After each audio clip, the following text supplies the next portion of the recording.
नमस्कार दोस्तों, मेरा नाम राकेश शर्मा है। मैं वैदिक समाधान के इस अंक में आपका हार्दिक स्वागत करता हूं। मेरे साथ हैं प्रोफेसर पतंजलि मिश्र। नमस्कार मिश्र साहब। प्रोफेसर पतंजलि मिश्र जो कि बनारस हिंदू विश्वविद्यालय के वेद शिक्षा संस्थान विभाग से जुड़े हुए हैं, कार्यरत हैं। आज हम विषय ले रहे हैं वास्तुशास्त्र। वास्तुशास्त्र, इसका क्या अर्थ है, घर में, एक सामान्य घर के अंदर वास्तुशास्त्र का महत्व, हमें क्या सावधानी बरतनी चाहिए, इससे क्या धन की और स्वास्थ्य की लाभ या हानि हो सकते हैं। आज हम इस विषय पे अपने कुछ प्रश्न प्रोफेसर साहब के सामने रखकर उनके उत्तर जानने की कोशिश करेंगे। धन्यवाद प्रोफेसर साहब, आप हमारे इस कार्यक्रम में आए।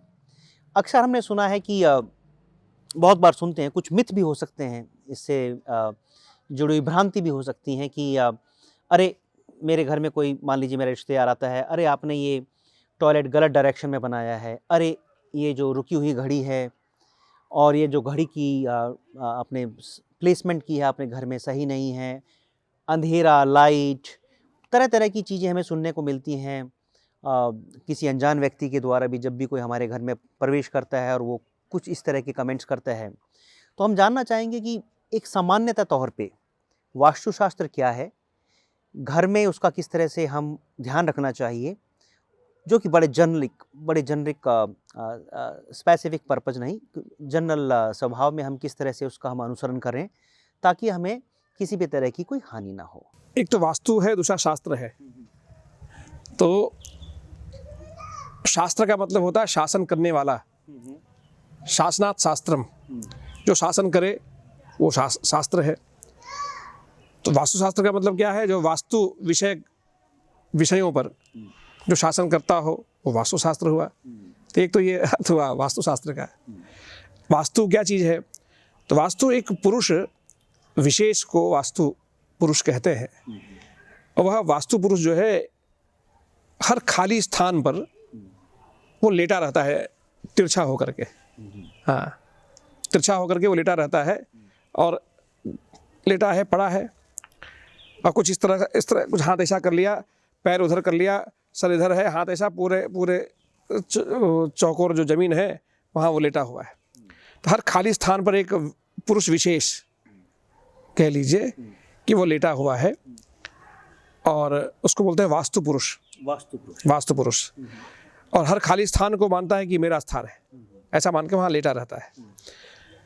अब आप जब मकान बनाने चलते हैं, तो अगर वास्तु का पूजन ठीक से नहीं किया आपने और मकान अगर बनाना शुरू कर दिया, तो क्या होता है, मकान बन तो गया आपका, लेकिन वास्तु पुरुष जो है अत्यंत मजबूत और अत्यंत बलशाली होता है।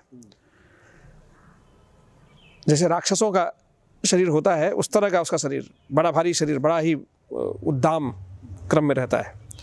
तो आपने मकान बनाया तो उसको बन गया मकान, ठीक है, लेटा है, लेकिन जब उसको कोई दिक्कत हुई तो वो धीरे से वहाँ खड़ा होता है। फिर तो खड़ा जब होगा तो आपका जो मकान बनाया है आपने, वो मकान जब अब कोई किसी चीज़ पर आप कोई मकान बनाइए, वो अगर खड़ा हो जाए या पलट जाए तो मकान भी आपका गिर जाएगा। तो इसलिए जो है वास्तु पुरुष का पूजन करने के बाद ही ये मकान बनाना चाहिए। और उस पूजन में होता क्या है, कि आचार्य लोग जो है चारों कोने पर किल गाड़ते हैं। तो जो किल गाड़ते हैं, मंत्र के द्वारा किल गाड़ते हैं, तो किल गाड़ते ही भारतीय परंपरा में ये बात कही जाती है, सनातन परंपरा में जो कर्मकांड की जो अपनी परंपरा है, तो किल गाड़ते हैं, तो वो वास्तु के ऊपर किल गाड़ते हैं। तो जब किल मंत्र पढ़ के किल गाड़ दिया तो वो फिर अब उठेगा नहीं, क्योंकि अब वो उसी किल में जो है वो मंत्रोच्चारण से, और साथ में उसको बलि भी दी जाती है ना। उसमें बलि का विधान है, खोए की बलि दी जाती है, हवन किया जाता है, इत्यादि करने से वो वास्तु पुरुष जो है संतुष्ट होता है और फिर वो दिक्कत नहीं करता। एक परंपरा और है वास्तु शास्त्र के बारे में सुनने में आती है कि वास्तु का मतलब होता है खाली स्थान को ही वास्तु कहते हैं। जो भी खाली स्थान है वो वास्तु है।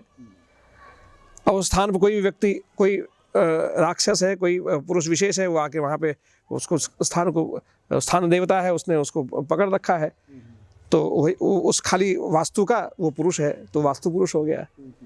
ये मोटा मोटी समझना चाहिए।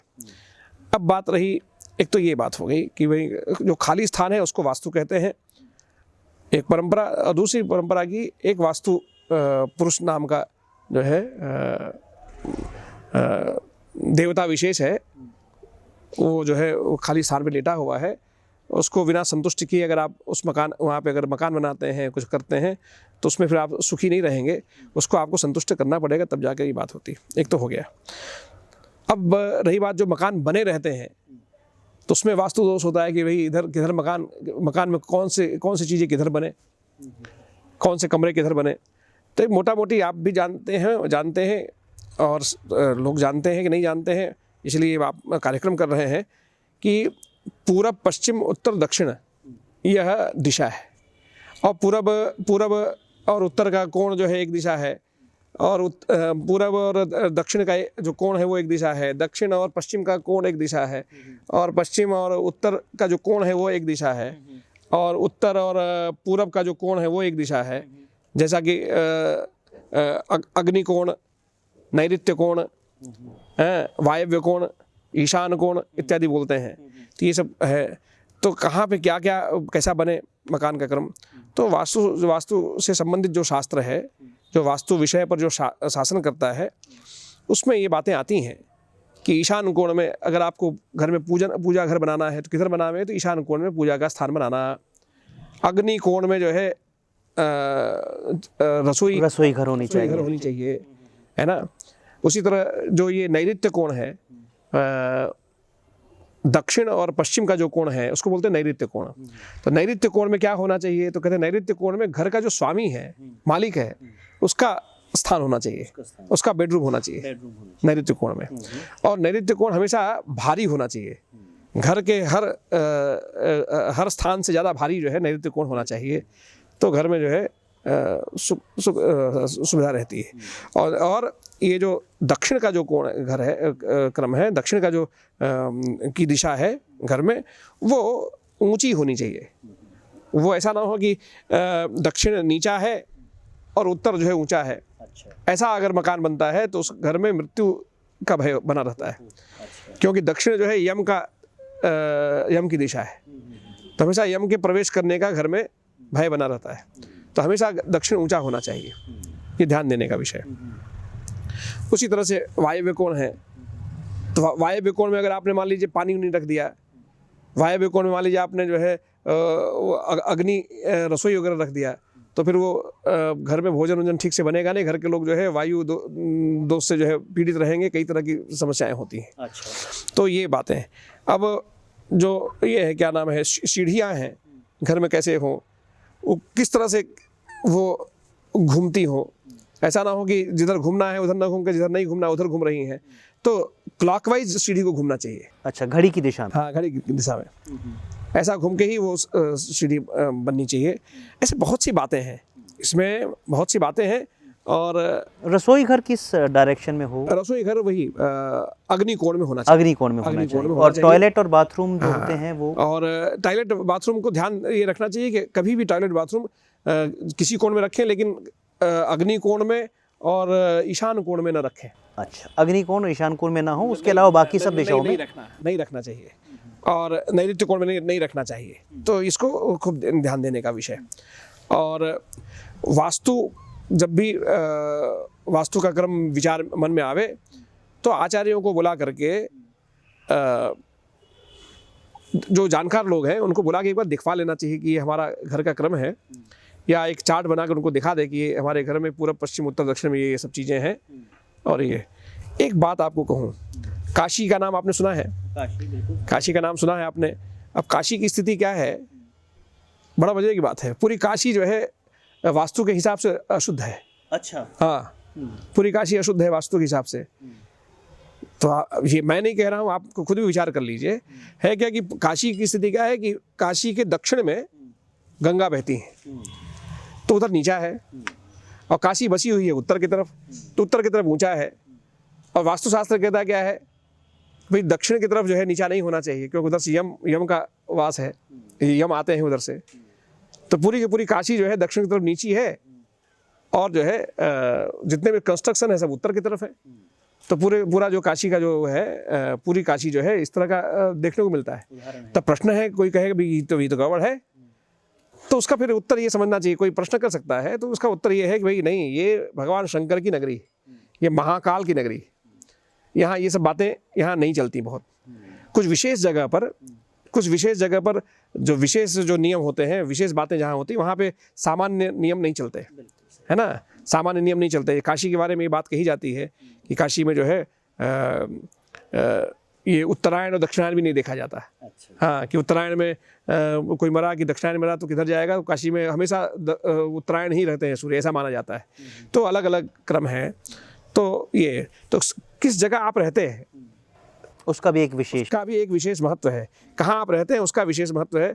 आप कहेंगे भाई ये तो इनका मकान तो अशुद्ध दिखता है ये, और फिर ऐसे कैसे आराम में है ये, तो उसमें होता क्या है कि वास्तु के दृष्टि से भले ही मैंने गड़बड़ है उनका जीवन, लेकिन हो सकता है उनकी कुंडली में ऐसा कुछ योग है कि उस वास्तु का दोष जो है उसको दबा करके आगे बढ़ने का क्रम है, तो फिर व्यक्ति आगे बढ़ जाता है। आपने सुना होगा, आप तो पूरे दुनिया घूमे हैं शर्मा जी, है क्या कि लंदन वगैरह में, ब्रिटेन में प्राय उधर जो दक्षिण की तरफ जो मकान वो होते हैं खुले रहते हैं, दक्षिण की तरफ मकान जिस मकान में वो खिड़कियां बनी रहती हैं वो बड़े महंगे बिकते हैं। अच्छा। तो क्यों महंगे बिकते हैं? तो बोले इसलिए महंगे बिकते हैं कि पूरब और दक्षिण से सूर्य की रोशनी आती है घर में। पूरब और दक्षिण का अगर मकान आपका अगर ऐसा है तो सूर्य की रोशनी आती है, तो बड़े महंगे मकान बिकते हैं, क्योंकि घर में हमेशा सूर्य की रोशनी रहेगी। तो ये सब अलग अलग मान्यता लोगों की है, लेकिन जब भी करें तो मोटा मोटी इतना तो ध्यान देना ही चाहिए वास्तु के बारे में कि जितने कोण हैं, इन कोणों में, नैऋत्य कोण में क्या होना और अग्नि कोण में क्या होना, अग्नि कोण में ही रसोई होने की आवश्यकता है, ये सब बातों को ध्यान देना चाहिए। और दक्षिण की तरफ एक भगवान नारायण का, भगवान कृष्ण का, राधा कृष्ण का मूर्ति लगाना चाहिए। ये भागवत में बात आई है। अच्छा, भागवत में, श्रीमद् भागवत में बात आई है। और अपने किसी और इष्ट देवता की लगा सकते हैं? हाँ, लगा सकते हैं बिल्कुल, अपने इष्ट देवता भगवान शंकर की, भगवान नारायण की। लेकिन भागवत में बात आई है कि भाई भगवान नारायण लक्ष्मी नारायण की अगर आपने मूर्ति लगा दी, मूर्ति मतलब वो कैलेंडर, फोटो भी लगा दिया, ऐसा लगा दिया, तो घर में जो है दक्षिण से आने वाला जो प्रत्यवाय है, रोग है, शोक है, मृत्यु है, घर में जो कलह होता है, ये होना बंद हो जाएगा। हाँ, तो दक्षिण की तरफ ही लगाना चाहिए। हाँ, घर में जो जीवित लोग हैं उनकी तस्वीर दक्षिण की तरफ नहीं लगाना। ये भी एक अपने आप में डू और डोंट्स में है कि अपने घर के तस्वीरें हैं जो व्यक्तियों की, वो दक्षिण भाग में नहीं लगाना, नहीं टांगना चाहिए। वैसे प्राय लोग जो है कपल्स क्या करते हैं, अपना फोटो खिंचवा करके लगा दिया, कहीं भी लगा दिया, तो उसमें ध्यान नहीं दिया कि दक्षिण में लगा कि किधर लगा। और दक्षिण में अगर आपने लगा दिया तो फिर वो अशुभ मानते हैं। लेकिन सब अशुभ से अगर दूर होना चाहते हैं तो दक्षिण की तरफ आप जो है एक बड़ी मूर्ति लगनी चाहिए घर में। दक्षिण की जो दीवार आपके घर में है उसमें लगनी चाहिए। ऐसी बहुत सी बातें हैं। सोने से संबंधित है कि किस डायरेक्शन में सोना चाहिए, पैर किस डायरेक्शन में होना चाहिए? देखिए, तरीका तो ये है कि अगर नियम से व्यक्ति कार्य करे तो जो सर है वो पूरब की तरफ होना चाहिए। सर पूरब की तरफ होना चाहिए और पैर पश्चिम की तरफ। तो इससे थोड़ा पूरा कंप्लीट जो है ये आपको हर तरह का समृद्धि और श्री वृद्धि करेगा। बिल्कुल, इसका वैज्ञानिक आधार भी है और आध्यात्मिक आधार भी है। और लेकिन ये एकदम बढ़िया है।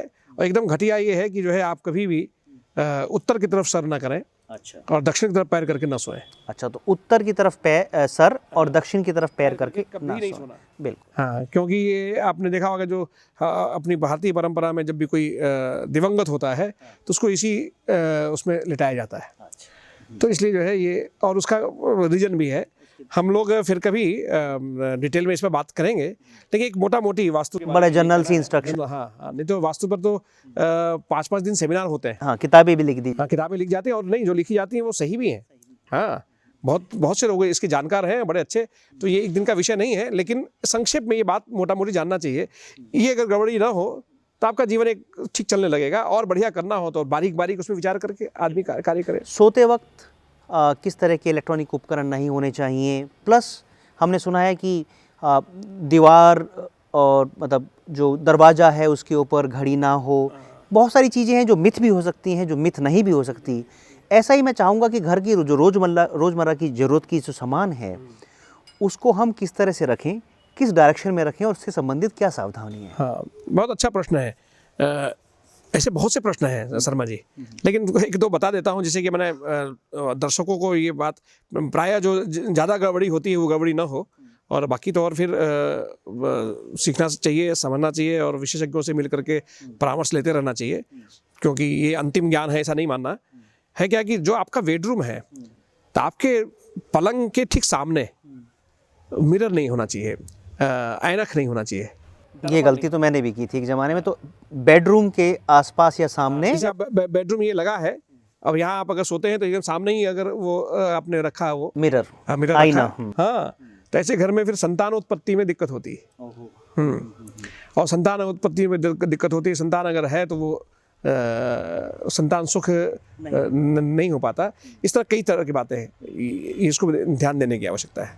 और बेडरूम में वो ठाकुर जी का भी वो बहुत वो नहीं रखना, बहुत मूर्तियां नहीं रखना, अपने इष्ट देव की ऐसी मूर्तियां नहीं रखनी, क्योंकि वो आपका शयन कक्ष। शयन कक्ष में, शयन कक्ष जितना आपका साफ सुथरा हो, कभी भी ऐसा ना हो कि जो आपका बिस्तर है उसके ऊपर से कोई रस्सी बंधी हो, अच्छा, या कोई जो है कोई लोहा इधर से उधर जा रहा हो, अच्छा, तो वो आपको फिर बीमार करेगा। अच्छा। हाँ, तो ये सब बहुत सी बातें हैं, तो इस पर ध्यान देना चाहिए और विशेषज्ञों से मिल लेना चाहिए।